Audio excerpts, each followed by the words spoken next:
Kahapon, ang rakista vibes ng kalahok na si Melissa Umbay ang nagpanalo sa kanya sa unang banggaan. Pero sa back-to-back tapatan, ang kampyon na si Kimberly Baluso pa rin ang mas umangat. Ngayong araw, saksihan ang laban ni Kimberly sa bagong kalahok na ihaharap sa kanya ng mga inampalan. Singer-songwriter, the R&B crooner, Dari Long, concert stage performer and Queen Dam Diva, Jessica Villarubin, multi-platinum artist and OPM hitmaker, Renz Ferrano. Ang pagpapatuloy ng laban ni Kimberly, saksihan dito sa Tanghalan ng Kampyon.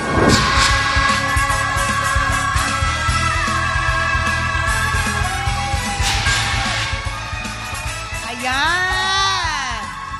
Magtutuos ang isang live streamer at isang college student para sa pagkakataong humamon sa ating kampyon. Kaya naman, saksihan ang kanilang laban dito sa Tanghalan ng Kampyon! Kilalanin na natin ang mga magpapasiklaban sa Tanghalan. Ando Victorio, John Patrick Sayo. Silang sasabak sa Unang Banggaan! Meron nga tayong kasabihan na kapag yung mahal natin sa buhay is sumakabilang buhay na or pumanaw na, unti-unti na tayong makakapaghilyan habang tumatagal. Pero para sa akin po, baliktad siya eh. Kasi habang tumatagal, mas parang nararamdaman ko yung sakit. Nung nawala po si Papa, dapat po marami pa po kaming memories na pagdadaan. Yan, tulad po ngayon, nandito po ako sa Tanghalan ng Kampyon, magpe-perform po ako mamaya. Dapat po nandito siya, so meron po talagang kulang. Bilang panganay, pinapakita ko po sa mga kapatid ko na nagpupursige ako, ginagawa ko yung best ko palagi para sa mga pangarap ko. Wala na po kami sa kasabihang kailangan ko makapagtapos. Andun na po kami sa part na dapat akong makapagtapos. Hi! Ako po si Ando Victorio, 17 years old from Caloocan City.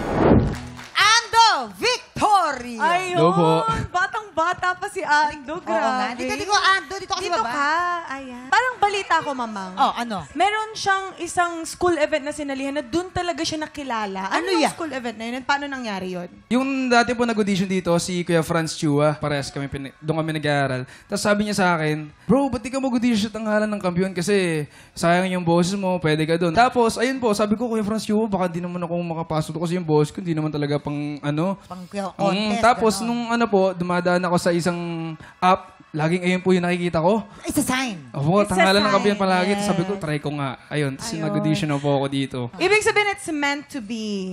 Buti na lang nag-audition. Alright. Maraming salamat.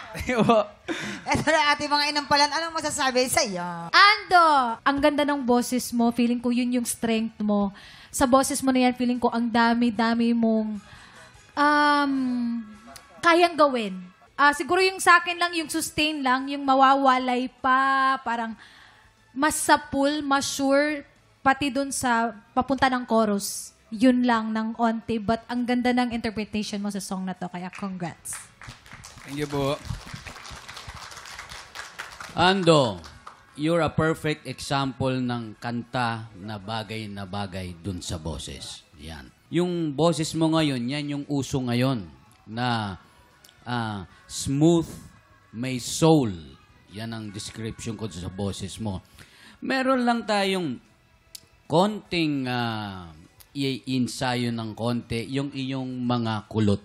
Para magawa mo yan, meron akong isang tip sa'yo na pwede mong gawin. You listen to how you sound. Meaning, i-record mo yung sarili mo or kumuha ka ng kaibigan mo na marunong makinig para mapakinggan niya nasaan ka kailangan mag-ensayo pa. Yun ang pwede mong gawin. Yun naman pala. Grabe yun. Okay. Eto na. Alamin na natin ang scores naman na ibibigay sa'yo natin mga inampalan. Ando, ito ang stars ko for you.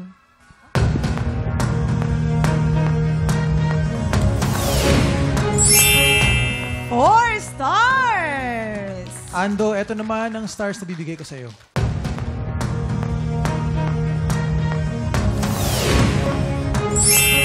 Three stars! Ando. Mamaya natin alamin naman ang score na bibigay ni Papa Renz. Ang susunod nating kalahok, John Patrick Sayo.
Pinanood mo hanggang sa dulo itong video na ito?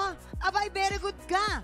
For more Happy Time, watch more TikTok Lock videos on our official social media pages and subscribe to GMA Network official YouTube channel.